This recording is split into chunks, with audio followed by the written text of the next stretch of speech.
você estiver com a sua Bíblia, quero lhe convidar a abri-la no livro de Mateus, capítulo de número 11.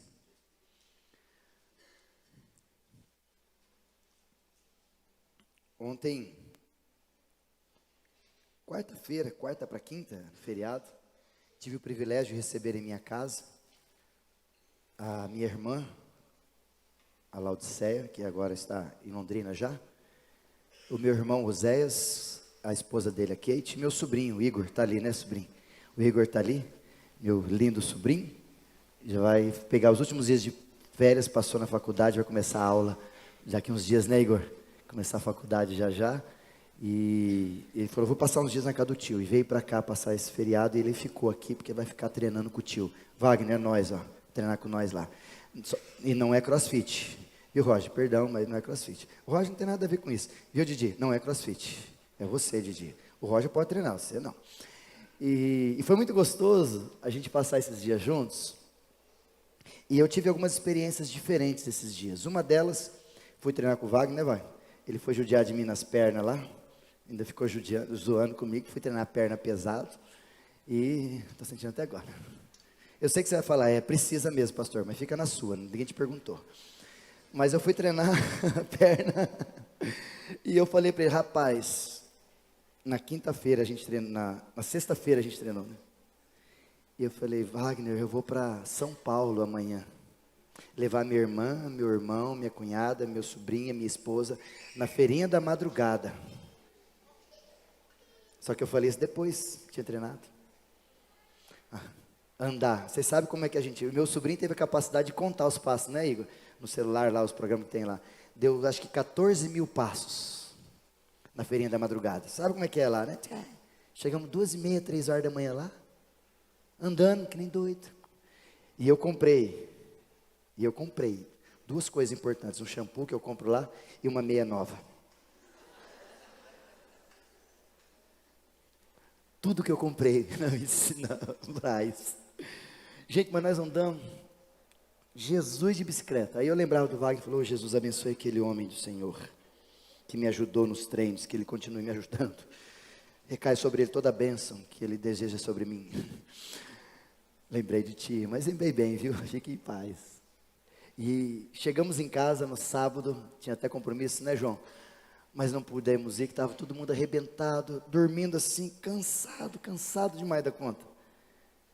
Quando a gente dormiu, todo mundo encostado, eu com meu irmão dormindo no sofá encostado, todo mundo tentando, hoje, graças a Deus, acordamos bem, descansado.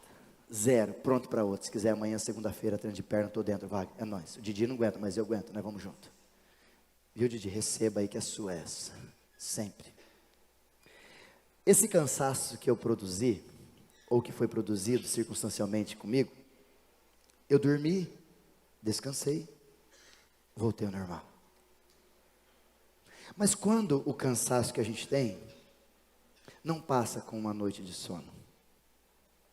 Por exemplo, não sei se você tem esse tipo de circunstância na sua vida, mas tem gente que acorda cansado, né? Acorda mal. E consequentemente já acorda indisposto.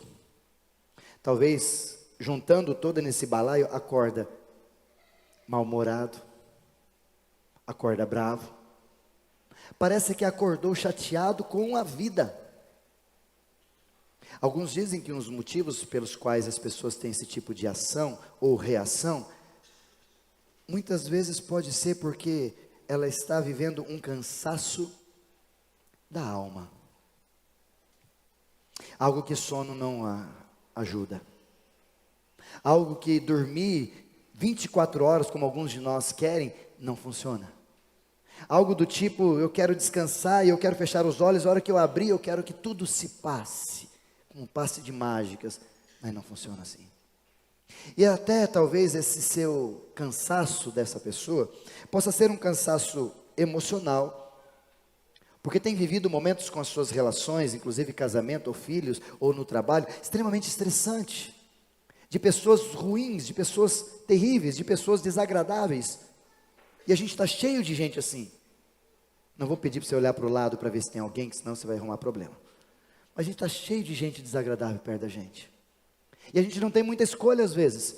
Algumas delas nós escolhemos sim, eu não quero ficar do lado dessa pessoa, eu já me retiro, porque eu sei que aquela relação vai produzir toxicidade a mim. Então eu me ausento. Mas algumas não dá. O teu patrão, por exemplo, quando ele acorda mal, está na roça. Tu vai ter que aguentar. Ou o teu funcionário, ou o teu superior, ou alguém perto de você, ou quando você acorda e diz bom dia para sua esposa, ela, não estou no bom dia. Falou, Jesus, vai ser aqueles dias. Ou quando vice-versa, também acontece. E muitas dessas circunstâncias, elas passam pela nossa alma, que onde ela foi acometida por uma frustração, às vezes uma tristeza, uma decepção, e ela, por não ser tratada, ela começa a produzir tudo isso, uma sobrecarga dentro de mim. Cansaço emocional. Ou talvez estamos cansados também moralmente, como por exemplo você vê tudo acontecendo, inclusive nesse tempo do Rio Grande do Sul, pessoas desviando dinheiro. Gente, como pode ter ser humano assim, ruim, aproveitar de circunstâncias dessas? Existem. E a gente vai se cansando, como eu já disse aqui, desistindo do ser humano inclusive, querendo confiar mais em bichos do que em gente. E às vezes, como eu já disse aqui, tem gente que não dá nem para confiar mesmo, porque estão cada vez mais degradados em sua moral, que levam para a gente a sensação de que estamos cansados de lidar com gente.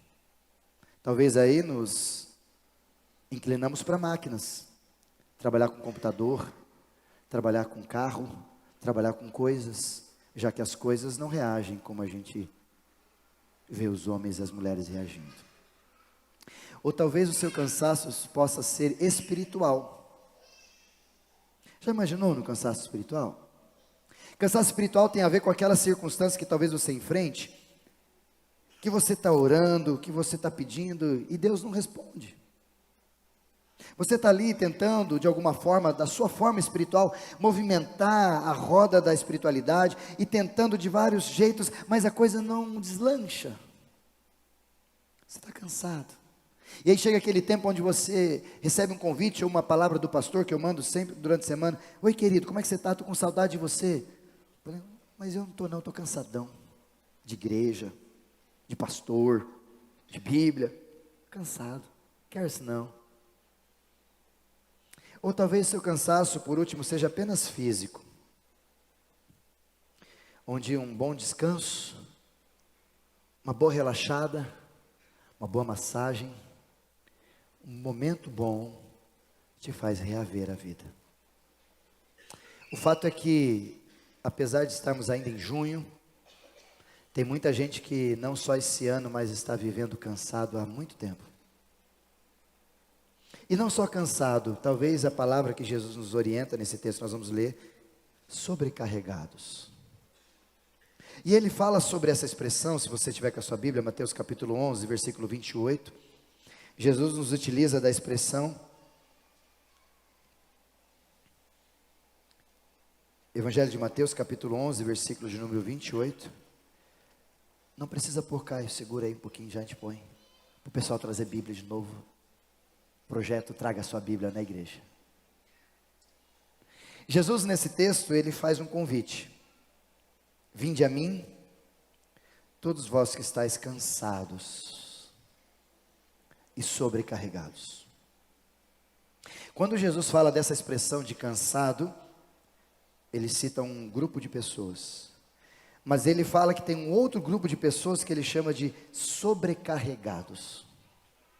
São pessoas que não só vivem a sua vida de forma desordenada ou totalmente atribulada, que começam a se cansar a partir dos seus próprios esforços e vivem cansados. Desorganização de agenda, desorganização de horário, desorganização emocional, nada resolvido em si mesmo, e pessoas cansadas cansam. Pessoas cansadas são indigestas. Pessoas cansadas são difíceis de lidar. Mas mais do que as cansadas, Jesus traz um outro nome, sobrecarregadas, porque a ideia de Jesus é olhar para um grupo de pessoas que estão cansadas e dizer que natural ficarmos cansados, comum, normal. Mas há uma outra carga que às vezes a gente carrega sobre nós, que nos deixa não só cansados, mas sobrecarregados. A carga demais, e eu não suporto, não era para eu levar essa mochila com tudo isso de peso. Mais ou menos é isso que Jesus está dizendo. Essa sobrecarga, talvez, antigamente, há muitos anos atrás, a mitologia diz que as pessoas quando iam condenar alguém que era um assassino, ele era condenado de uma seguinte forma: eles pegavam o assassino, pegavam o defunto, a pessoa que ele matou, e a sentença dele é amarrar o defunto nas costas, como se encaixasse uma mochila, e aquele homem ficava até o tempo que ele durasse, com aquele defunto nas costas. Morto, não importa se é com faca ou o que era, do jeito que estava ela colado, o sangue dele começava a grudar na pessoa, os bichos, as coisas horríveis que via ocupando o corpo, via entrando nele, e ele ia morrendo aos poucos, com a sobrecarga que ele mesmo produziu. Talvez seja mais ou menos essa a ideia que Jesus estava dizendo sobre carga, peso, cansado pelo dia a dia, mas uma sobrecarga que às vezes é colocada sobre nós, que não era para estar ali. Como eu uso muito para algumas pessoas, não era para ser sua dor. Essa dor não é sua, por que você está carregando? Por que a gente tem a sensação de que a gente vai trazer tudo para nós e vamos fazer tudo, porque se eu não fizer, ninguém faz? Quem disse isso para você? Você sabia que o mundo existia muito antes de você nascer? E vivia bem às vezes. Talvez a informação que eu vou te dar te entristeça. Vivia talvez melhor do que você estando aqui. Você não é o salvador da pátria. Você não é aquele que chegou ao mundo e o mundo abriu-se para você e disse: bendito de meu Pai. Não, você não é tudo isso, não.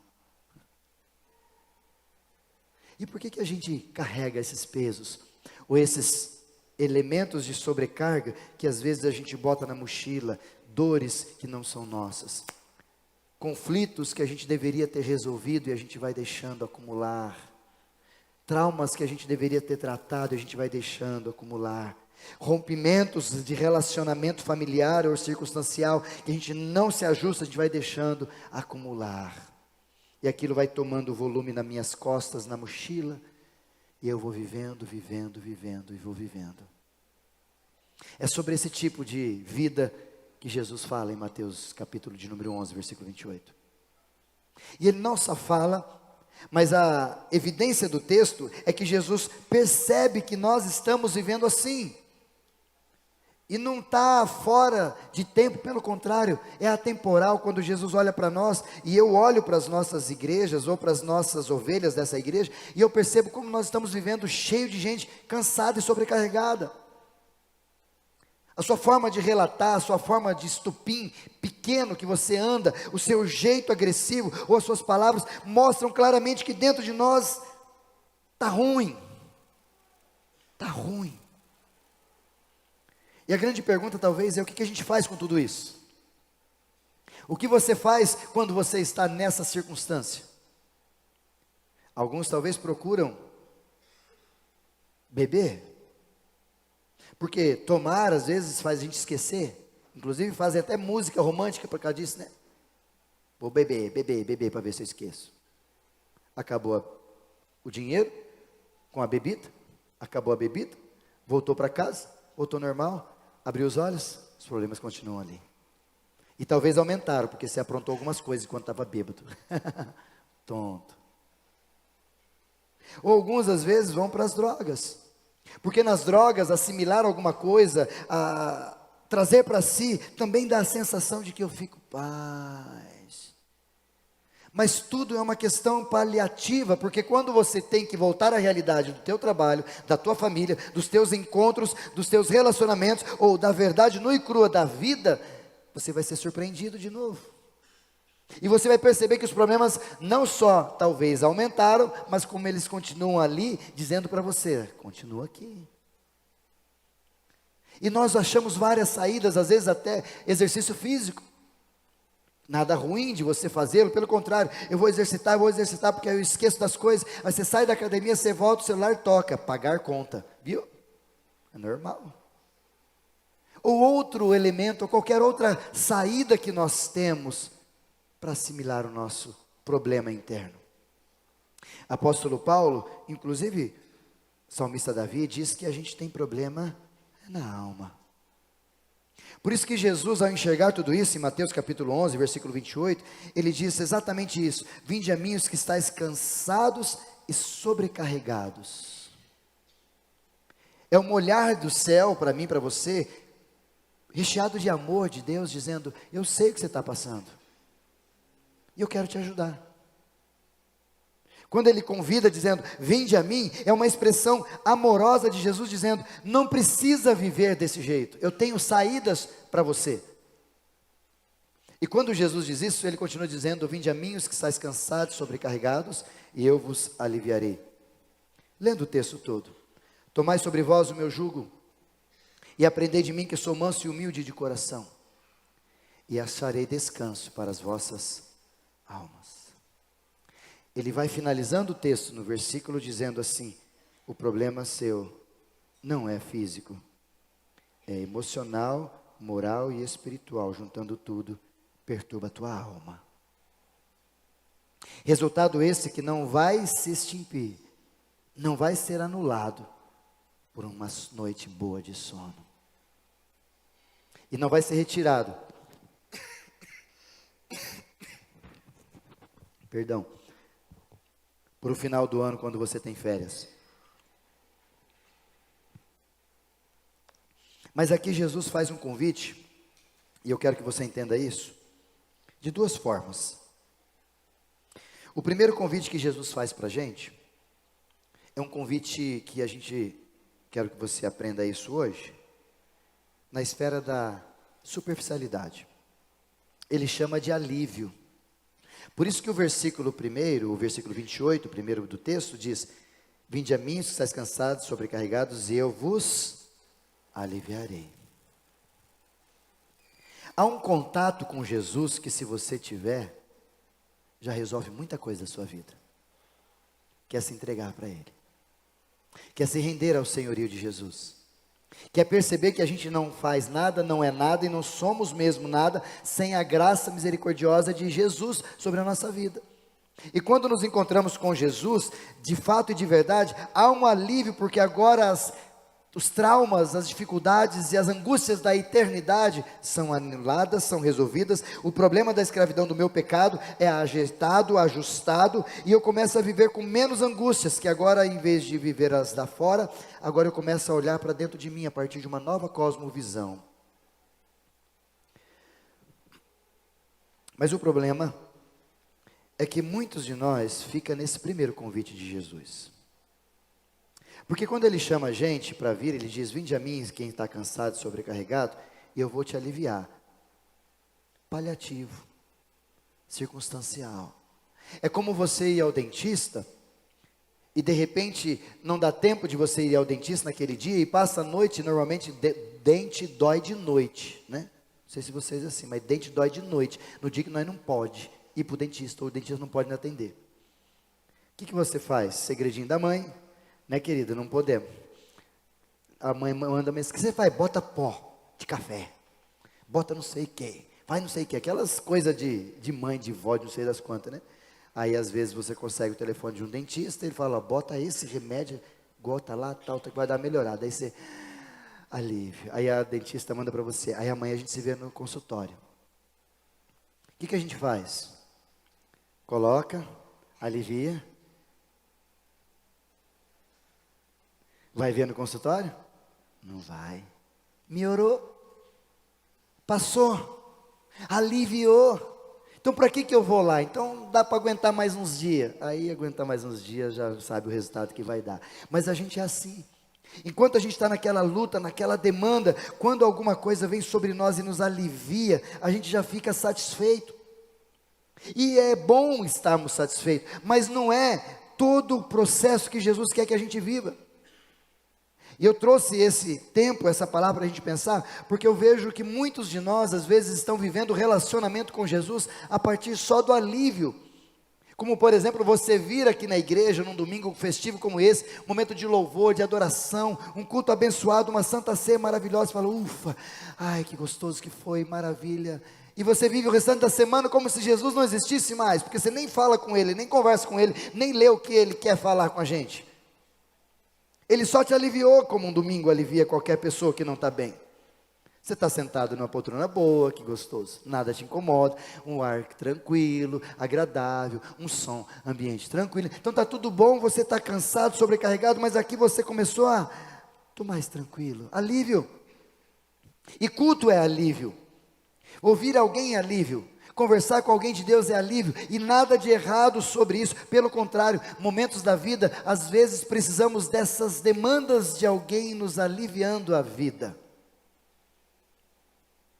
Mas Jesus não para por aí, porque Jesus diz, vinde a mim os que estáis cansados, quero ver se até o final você decora esse texto, e sobrecarregados, e eu vos aliviarei, dizendo, ó, para você que está terrível, para você que não está bem, vem que eu posso, no primeiro tratamento a ter com você, na nossa primeira ação de relação, nossa primeira ação de intimidade, você já vai sentir-se aliviado.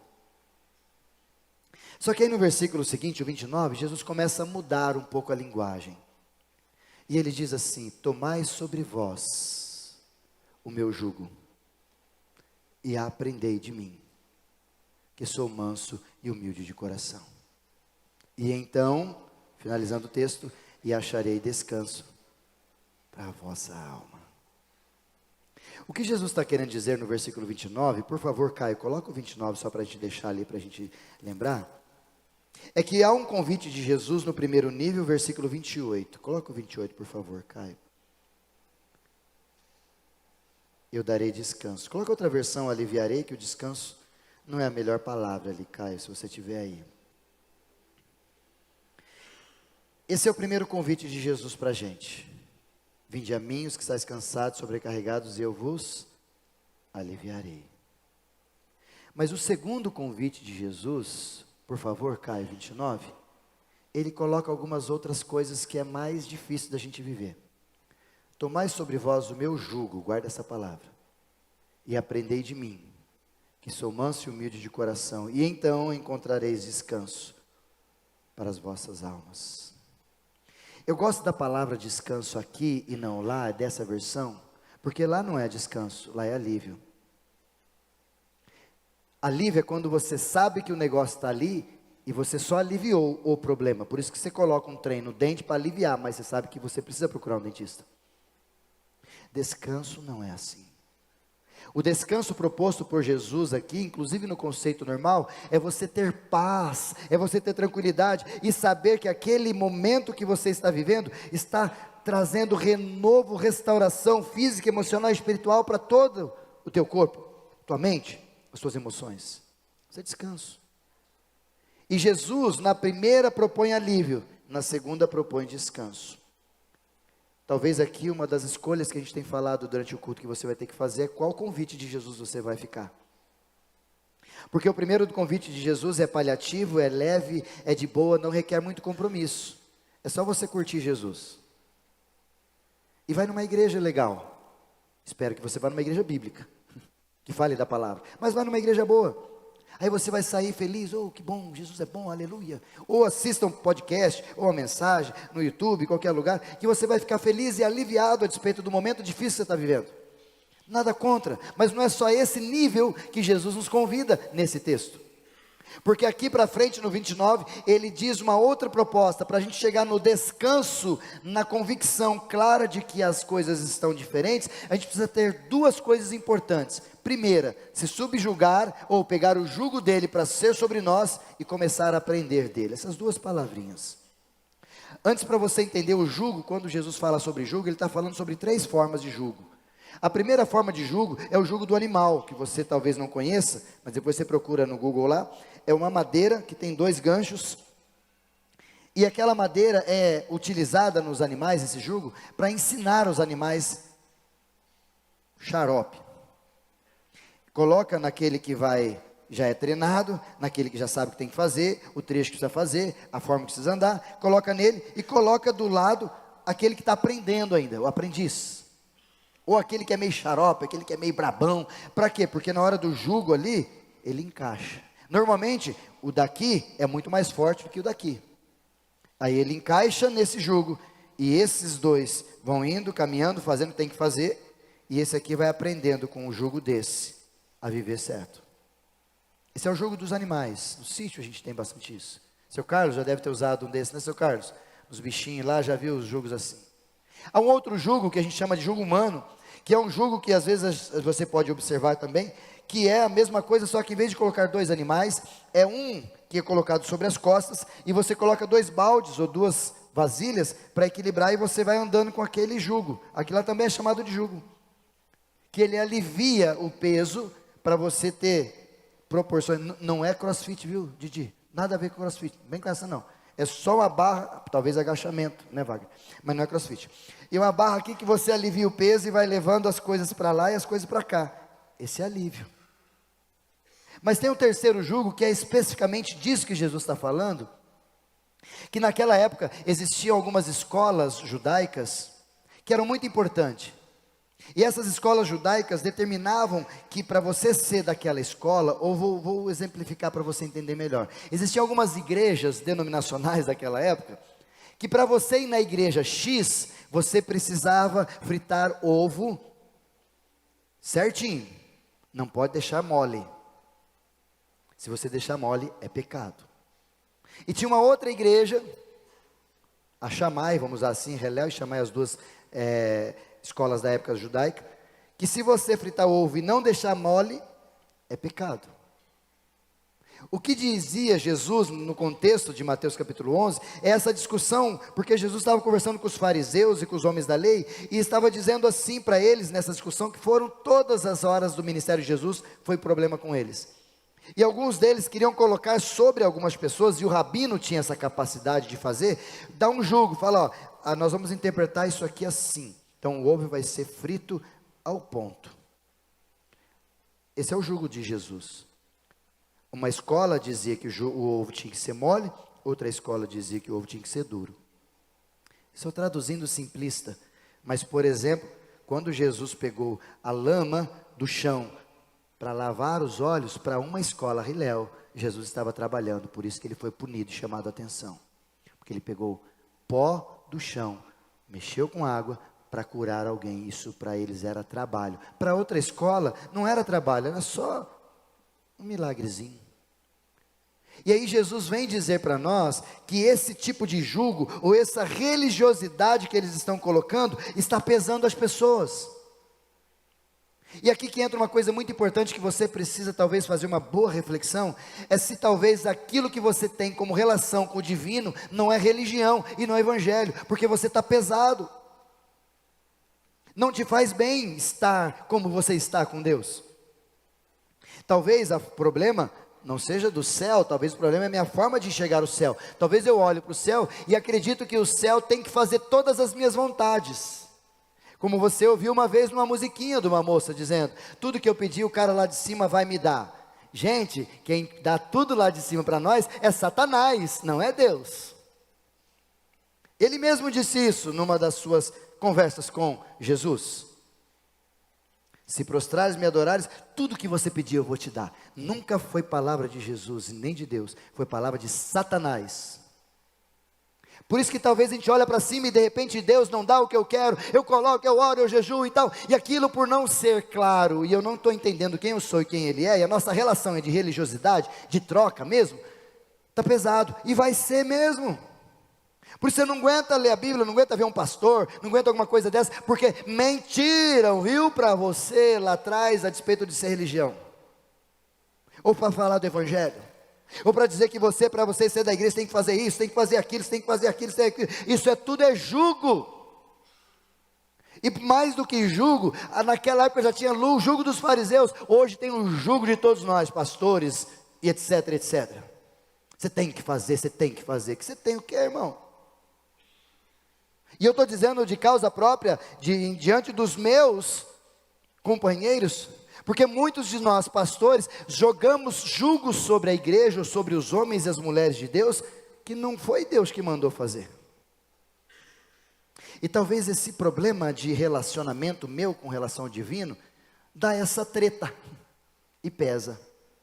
Ou talvez o problema inverso sobre isso, é que Deus tem uma expectativa a respeito dos seus filhos, e eu não entendo, eu quero levar a vida de boa, então por mais que eu goste de Deus, me encontre com Jesus para Ele me aliviar, mas eu não quero esse compromisso todo, e aí eu não vivo essa relação de pai com filho, e aí eu tenho problema do mesmo jeito, vou ficar sobrecarregado, por quê? Porque você vai vir para a igreja, e uma igreja que vai pregar a palavra vai dizer, isso aqui é seu compromisso, irmão. Isso aqui você tem que levar a sério. Ah, pastor, eu não sei, eu não quero. Então o problema não está na forma de Deus olhar para a gente, está na forma de você se enxergar como um filho que olha para o céu.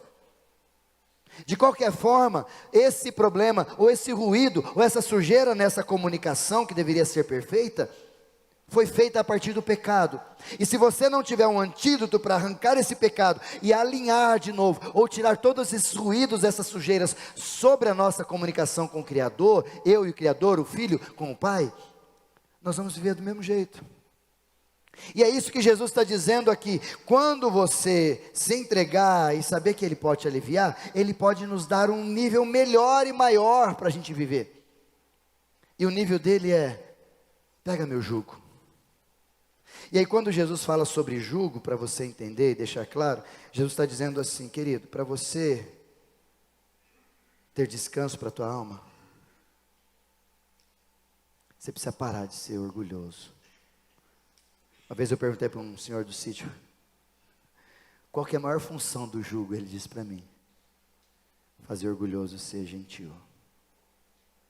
Aqueles bichos bravos, sabe? Ah, eu sou assim. Temperamento forte, eu só não sei o que, sabe esses brabão? Esses brabão na mão de Jesus, pena, porque Jesus ao colocar o jugo, você vai ficar dando cabeçada, vai machucar pescoço, vai machucar, por quê? Porque você até a hora que você não acalmar e falar assim, bora, estou aqui, é isso que ele está dizendo para a gente. E ele não só está dizendo isso, porque ele sabe que aquele problema do versículo 28, de que eu estou trazendo carga e sobrecarga, muitas vezes foi por causa do meu temperamento, foi por causa do meu jeito de ser, foi por causa das minhas escolhas equivocadas, trajadas pelo meu coração, e não pelas minhas ideias, razões e palavra de Deus, foi porque eu achei, e eu brinquei, e tal, então eu estou trazendo carga e sobrecarga, claro que muitas são circunstanciais e colocaram, mas muitas foram a partir de escolhas que você fizemos pelo nosso jeito de ser, e aí vem Jesus e diz, você precisa pegar meu jugo, porque você precisa deixar esse jeito seu de ser, para ser o jeito meu de ser. Quando ele coloca o jugo, ele está dizendo, agora você vai aprender de mim, para onde eu for, você vai, o que eu fizer, você faz, literalmente, imitador de Cristo, como o apóstolo Paulo diz em Corinto e em Filipenses. A primeira questão talvez aí é, você está disposto a abrir mão de quem você é, para ser o que Jesus quer que você seja ou não? Está disposto a produzir um casamento, um relacionamento com marido e mulher, um relacionamento no seu namoro como Jesus quer, ou do seu jeito? Por isso que muita gente fica no primeiro convite, porque se submeter à vontade de Jesus dá trabalho. Rapaz, pastor, você não tem umas crises de brabeza para bater nos outros? Tem, irmão. Ixi. Mas eu tenho que contar até 1000. Porque se eu fizer, eu vou desconfigurar o que Jesus está me moldando. E eu preciso me colocar aqui, por quê? Porque eu entendi, pela maturidade da minha vida e pelas mancadas que eu já dei, que sair do jugo e viver a minha própria vida, eu só trago carga e de sobrecarga sobre mim. E vivendo aqui, eu estou aprendendo o diferenciado. Não é mais sobre mim, é sobre Ele. Não sou eu o centro, é Jesus o centro. Não sou eu que dito as regras, nem para onde eu vou, como é que eu faço, mas é sobre Ele agora todas as minhas ações. Não sou eu mais quem vivo, mas é Cristo que vive em mim, como diz o apóstolo Paulo. Não sou mais eu que tomo as decisões, mas é Deus que toma as decisões sobre a minha vida. Eu tenho planos, eu tenho projetos, mas a palavra certa sempre vem dos lábios do Senhor. Se Ele quiser, eu irei ou não irei, mas é Ele que decide o meu dia a dia, o meu viver. Não sou mais eu. Isso é submeter à vontade, isso é jugo, e ele dizendo, pega sobre mim, coloca sobre você, pega de mim e coloca sobre você o meu jugo, porque ele é suave, ele é leve. E quando Jesus diz que o jugo dele é suave, ele é leve, ele não está querendo dizer que é fácil. Suave e leve não tem nada a ver com fácil. Suave e leve não tem nada a ver com fácil. Vou te provar pela Bíblia. Jesus no livro de Mateus, um pouco antes, capítulo de número 5, capítulo 6, quando ele vai falar sobre o sermão da montanha, ele diz assim, se alguém bater no seu rosto, a lei de Tabalião, você faça o quê? Olho por olho e dente por dente. Se alguém bater no seu rosto agora, quando você me encontrou, e você é um cristão, um evangélico, ou o nome que você quiser ter, ele diz, se alguém bater num lado, você faz o quê? Oferece o outro lado. Nossa, Jesus, é difícil ser crente. É. Fácil não. É bem mais difícil. Até ele diz um pouco mais à frente, no versículo seguinte, se alguém pedir para você andar 1 milha, você anda 2 milhas. Faz mais do que ele pede, seja um servo, que é mais. E ele vai além, se alguém pedir a sua capa ou um pedacinho, dê a roupa inteira, ou seja, sempre surpreenda as pessoas naquilo que ela pela lei acha que tem direito, mas você pela graça o faz. Por isso que é mais difícil ser cristão. Mas quando Jesus diz o meu jugo é suave, meu fardo é leve, ele está dizendo duas coisas importantes. Quando ele diz meu jugo é suave, ele está dizendo você não vai carregá-lo sozinho. Por isso que a gente tem a possibilidade de ser morada do Espírito. O Espírito Santo mora com a gente. Então não é só sobre você, agora é sobre nós. Você e mais 3, Pai, Filho e Espírito Santo vivendo no mesmo. Por isso que não é complicado, é suave. E se torna leve, porque a sua caminhada agora, junto com uma comunidade chamada igreja, vai te auxiliar e pegar dos lados esse mesmo jugo que você tem, para fazer você entender. O que Deus está dizendo para nós, na pessoa de Jesus nesse texto, é que problemas, dificuldades, cansaço, tudo isso nós vamos ter normalmente, mas com Cristo, quando Ele é o Senhor e eu sou o servo, quando eu sou submisso à vontade dEle, me rendo ao que Ele é e ao que Ele tem para mim, a vida fica melhor e mais tranquila de se viver. Mas aí há um problema, e ele coloca no segundo verbo para a gente partir para o encerramento. Quando Jesus no segundo verbo que ele coloca, aprendei de mim. O que Jesus está dizendo com esse texto, aprendei de mim, além de você pregar o jugo dele, que é a primeira forma de você submeter a um segundo processo, mais profundo, agora ele sugere, você precisa aprender de mim, ou seja, escuta o que eu estou te falando, faz o que eu estou te pedindo, aprenda o que eu estou te mandando fazer. E nós estamos vivendo numa geração que é ruim de aprender, sim ou não? Pais aqui, quantas vezes você ensina o seu filho, ele fala, não, já sei, vai lá e faz errado. Quantas vezes nós nos permitimos olhar numa circunstância dessa, não, já sei, fica em paz, vai lá e faz errado de novo, Jesus. Quantas vezes você precisa ensinar a mesma coisa? Ou quantas pessoas estão perto da gente que às vezes não tem consciência de que está errado, está certo. Está certo. Não, mas isso aqui, essa parede é preta. Não, pastor, é verde. É preto. Não, é verde. Eu sei que é verde. Mantém no erro e não abre mão do que está fazendo. Quantas vezes nós somos assim? E aí quando Jesus entra nesse ponto de dizer, e aprendei de mim, ele está querendo orientar a mim e a você, numa questão muito importante. Para de achar que você sabe. Pergunta para Deus o que Ele pensa sobre o que você sabe. Para de fazer do seu jeito. Pergunta para Jesus como é que é o jeito dele. Para de tentar fazer pela força do seu braço e pergunta para Ele como é que ele é feito pela força do Espírito. Sobre o teu casamento, sobre as tuas finanças, sobre o teu trabalho, sobre a tua relação com Ele.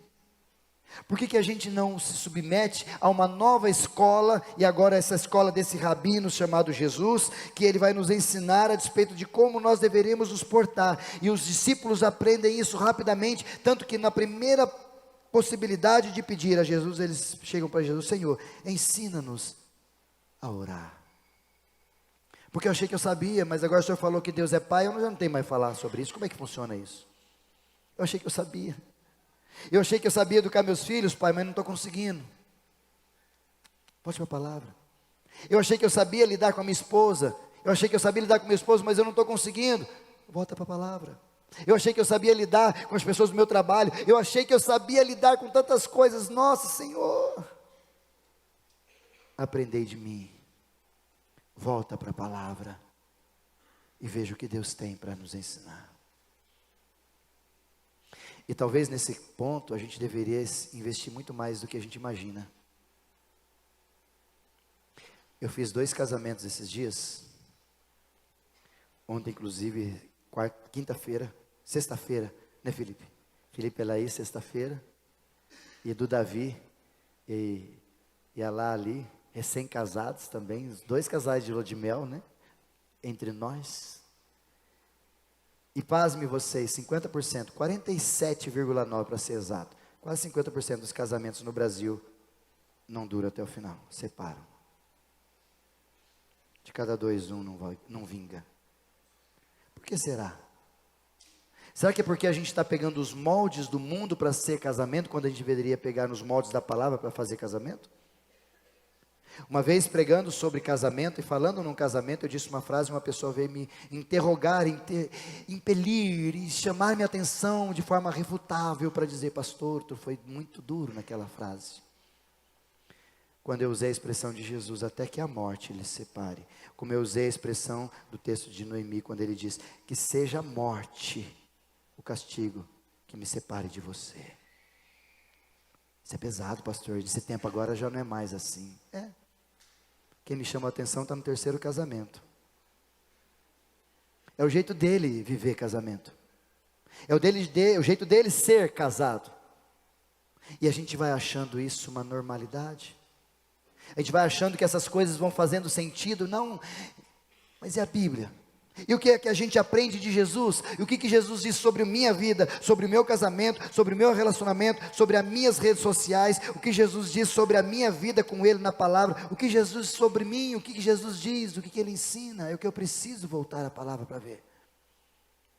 Caso contrário, eu vou viver sempre do meu jeito. E do meu jeito está trazendo cansaço e sobrecarga. O que Jesus está querendo dizer é: apaga tudo.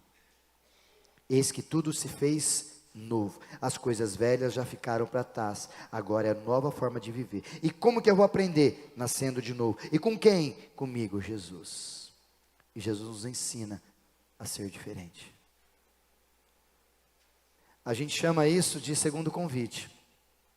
A gente chama o segundo convite de Jesus de caminhada mais intencional com Jesus, onde eu quero aprender, onde eu coloco as limitações da minha vida em xeque e coloco Deus à frente para que Ele faça o que deseja, mesmo que muitas vezes essa vontade dEle é contra aquilo que eu desejo. Mas a primeira proposta de Jesus é muito mais fácil, não é? Vinde a mim, está cansado, sobrecarregado? Eu te alivio. Mas a proposta de Jesus, no segundo momento, é mais difícil. Por isso tem que ter coragem de ver isso. Mas se a primeira é mais fácil, o resultado também é mais simples. Se você viver na primeira forma, você vai ter os mesmos resultados sempre. Dor, cansaço, alívio. Dor, cansaço, alívio. Uma hora você vai se esgotar e vai se perder. É como tomar remédio para o dor do dente. Uma hora aquele remédio não vai fazer mais aquele efeito que você acha que deveria ou faria. Alguns anos atrás, agora não faz mais o mesmo efeito. Aí você pega outro remédio, mais forte e mais forte. Tudo é sobre você dar um jeito na sua forma de viver.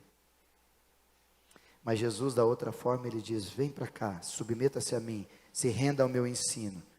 Que aí quando você conseguir entender isso, nós seremos discipulados pelo próprio Jesus. Ele vai nos ensinar a caminhar com Ele. E aí aquilo que nós éramos vai ser transformado naquilo que Ele deseja que nós nos tornemos. Aqueles traumas, aquelas coisas todas são vistas como no espelho, para que seja tratado em mim e você, para que nós passamos por uma nova restauração, um novo nascer, um novo homem, uma nova mulher, e agora viver aquilo que Deus tem como novo para mim e para você, e não mais as velhas coisas. Mas para viver o segundo convite, a gente tem que submeter, deixar de ser quem nós somos. Para viver o segundo convite, eu tenho que me engajar mais numa igreja, num relacionamento com a palavra, inclusive num discipulado, que é ter gente acompanhando a gente para crescer como Jesus cresceu. E por último, encontrareis descanso para as almas de vocês ou para a vossa alma. Você só vai conseguir ter paz que excede a todo entendimento para viver no segundo convite. No primeiro é legal, mas não faz a diferença para a vida. Qual escolha você vai ficar? Qual lugar você vai estacionar? Não imagine que fazendo as mesmas coisas, você pela oração vai ter resultados diferentes, que não vai. Resultados diferentes são produzidos a partir de orações e posturas diferentes. Você ainda tem 6 meses pela frente. Talvez se você se engajar ou se interagir ou entender esse segundo convite de Jesus que você precisa mais, e hoje o convite de Jesus é para isso, a nós todos nessa noite. Deus tem mais para você, mais profundidade, mais lugar para você ir. Se você quiser, você ainda tem 6 meses para mudar a sua história em 2024. Se você não quiser, também fique em paz, você é muito bem-vindo. Mas vai ser muito difícil você encontrar descanso para a sua alma. Porque ela não precisa de academia só, não que você não precise. Ela não precisa de um terapeuta, não que você não precise. Ela não precisa de remédio, não que você não precise. O que você precisa é de Jesus. A salvação desse país não é o Messias, mas é o Cristo, o Messias. Nada contra o outro Messias. A solução para a sua vida não é terapeuta, não que você não possa buscar um terapeuta. Mas quem vai mexer no cerne da sua essência é aquele que te criou. É Jesus. E Ele conhece quem você é. Ele sabe o que você vive. E Ele tem toda a ação ao seu encontro para dizer: vinde a mim, que eu quero trazer não só alívio, mas descanso completo para a gente viver. Para a gente ouvir, refletir e agir, finalizo uma expressão de Jesus dizendo: vinde a mim. Esse convite sempre estará à disposição. Por isso, se você veio nessa noite buscando um alívio, Deus tem mais para você. Lembra dos 10 leprosos? Quem conhece a palavra? Foram buscar a cura em Jesus. Jesus os curou. E apenas um voltou para agradecer. 9 foram curados, aliviados. E um foi salvo e teve descanso para sua alma. Quem será você? Uma segunda verdade sobre ouvir, refletir e agir. Ninguém pode fazer essa escolha por você. É só você. Seu marido não vai orar demais e ter 110% e te emprestar 10 para ficar 90 seu e 100 dele. Não vai. Os teus pais não vão te fazer isso. Os teus filhos não vão produzir isso. Isso é uma decisão pessoal. Eu que tenho que tomar essa decisão. E talvez você que é casado deveria pensar bem melhor. Porque já que você e sua esposa é uma só carne, o seu esposo é uma só carne, a sua ausência de decisão traz resultado para você e para ele ou para ela, impreterivelmente. Terceiro e último, para a gente partir para a nossa ceia. A resposta para a nossa vida a despeito da dinâmica do mundo perdido não é religião. É o Evangelho da graça de Jesus. que um dia nos alcançou. E nós, preparando o caminho, cremos que vai alcançar muita gente, muita gente, muita gente, até que todos ouçam que Jesus é o Senhor e se rendam àquele que é o autor e consumador da nossa fé.